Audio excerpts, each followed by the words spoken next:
Welcome, Red Ice members. Thank you very much for tuning in here to our second segment with Jim Elvidge, author of The Universe Solved. We are continuing our very interesting conversation about the singularity, about the, I guess you can say, the stress-related issues that comes along with all the technological interruptions that we've begun to encounter here in the last couple of years. And this is really interesting.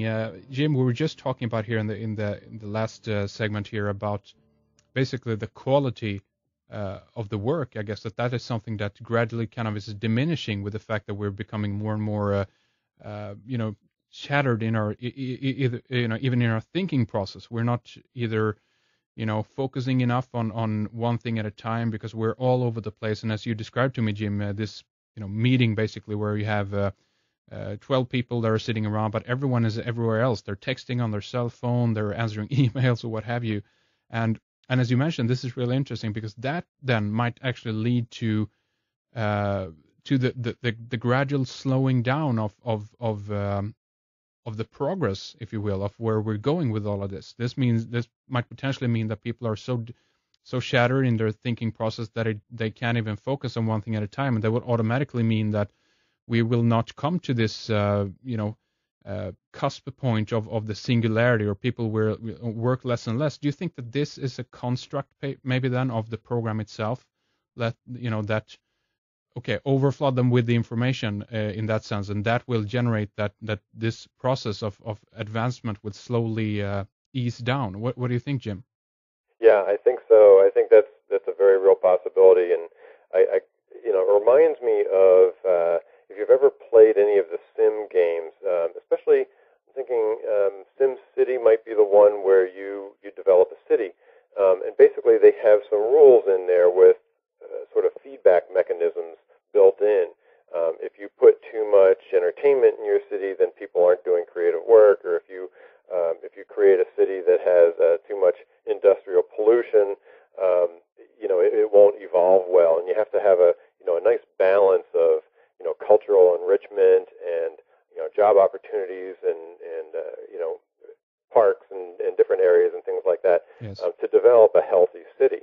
And if you think of our reality or our world, if it is under program control, it's a much more complex version of that. So yes. The programmers, if you will, have probably already realized about limitations of human potential or of our mental capacity. And so these feedback mechanisms are built in to prevent things like singularities from occurring.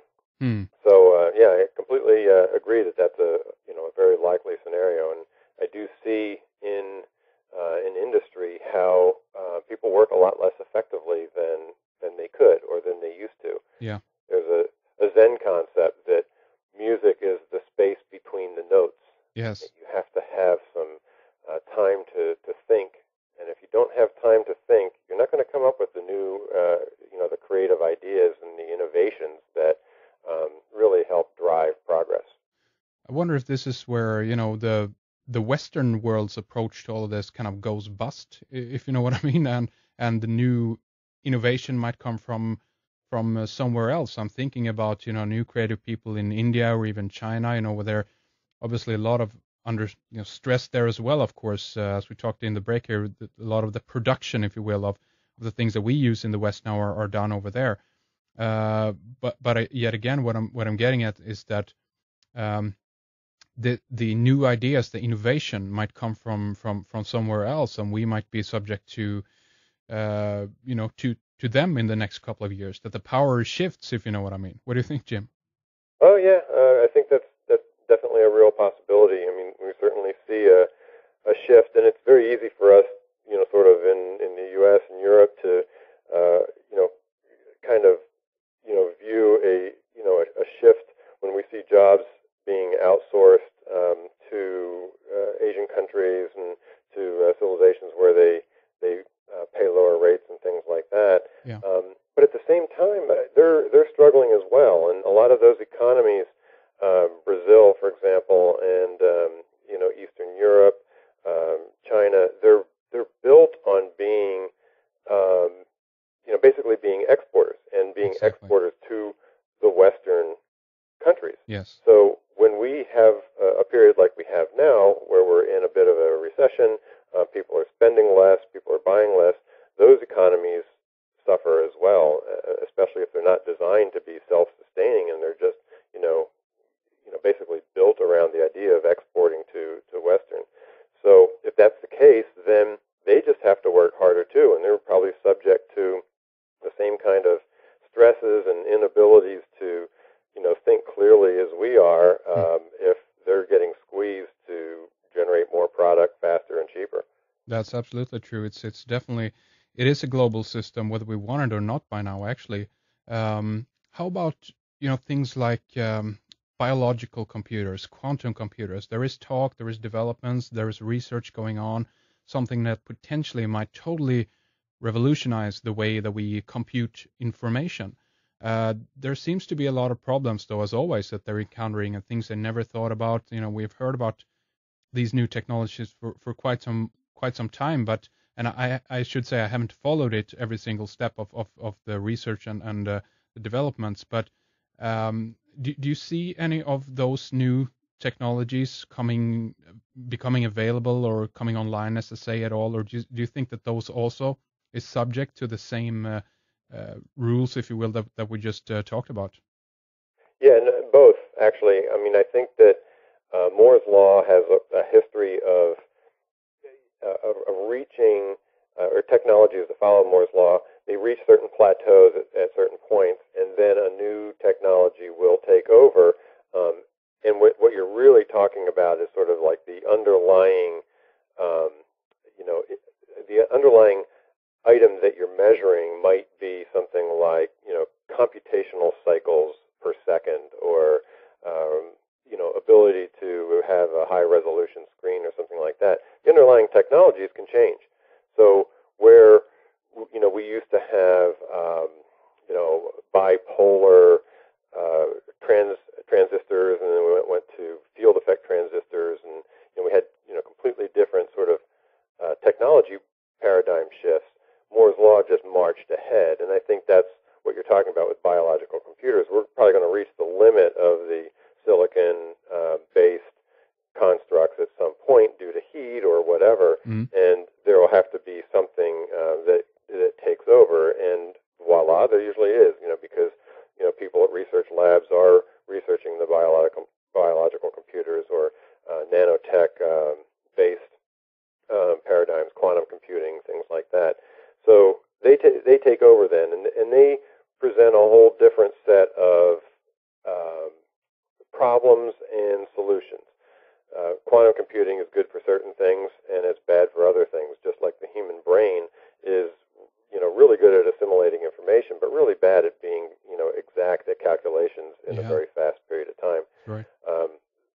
So I see the shifts in technology occurring. They will allow us to kind of leapfrog a little bit, but they're also going to be plagued by their own specific set of issues, like we see today. Yeah, because really, from what I've heard from Aubrey de Grey or Ray Kurzweil again, or Anders Söderberg or Nick Bostrom, as you mentioned before, it's really it seems very kind of undefinable as well. I mean, okay, I understand it because the technological singularity really is about something that happens in that sense, and after that point, we really don't know where it's going to go. So it is difficult to kind of perceive of it, of course, but it seems also difficult to even explain how we're supposed to end up there. It's more like, well, we create AI and then something just happens and then we are, here we go.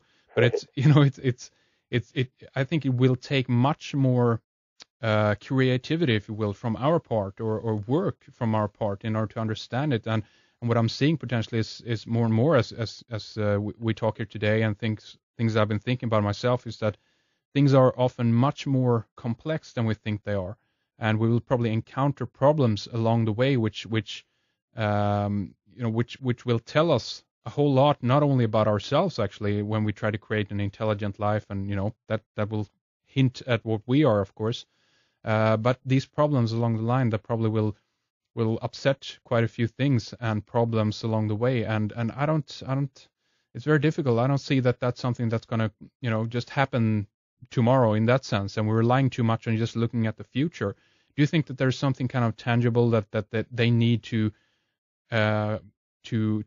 do or to overcome at this particular point in order to progress forward faster? Is there a particular problem right now that you see that we're facing?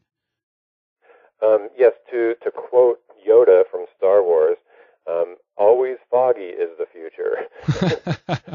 I think that, it's really hard to say what kind of things are going to get in the way of progress, but I think that one thing that you can predict is that there will be things that get in the way of progress. So, I just think, you can take almost any technology. Just think about computer viruses. That was something that probably wasn't predicted, much long before the computer viruses, that there would be this kind of technology that would prevent or slow down, the ability to do useful work. So, that was something that it generated an entire industry of antivirus programs and, hackers that try to defeat those. And, that came out of the blue. If it weren't for that, people might be able to create faster, more efficient, less bloated operating systems. Operating systems are full of, patches and things like that, security patches to prevent these kinds of hacks and so forth. Imagine if that energy were to go into pure productivity aspects of the operating system or of the software instead of, security types of features. Yes. So those kinds of things are going to happen. And, with nanotech, there's been always the specter of gray goo. And with artificial intelligence, there's a specter of, bad AI that kind of take over. And we have to, we have to defeat those things. In order to really make progress, we have to either prevent them or defeat them as they occur. Yeah, absolutely. And that takes energy, and that slows down the speed of productivity and the speed of the evolution toward a singularity. Absolutely. And, in regards to, like, let's take security or hacking or something like that. One idea that popped up here in the first segment as we talked was this idea about if we are living in a programmed reality and this is being run, let's say, by a computer, that this is really a program, so to speak, of a mainframe somewhere running this. Do you think it would be possible to hack reality? To find a way to beat some of the laws that is incorporated within the system? Well, they did it in the Matrix, right? Exactly. Right. That's an interesting one. To hack something, you have to be smarter than whatever it was that created it, and so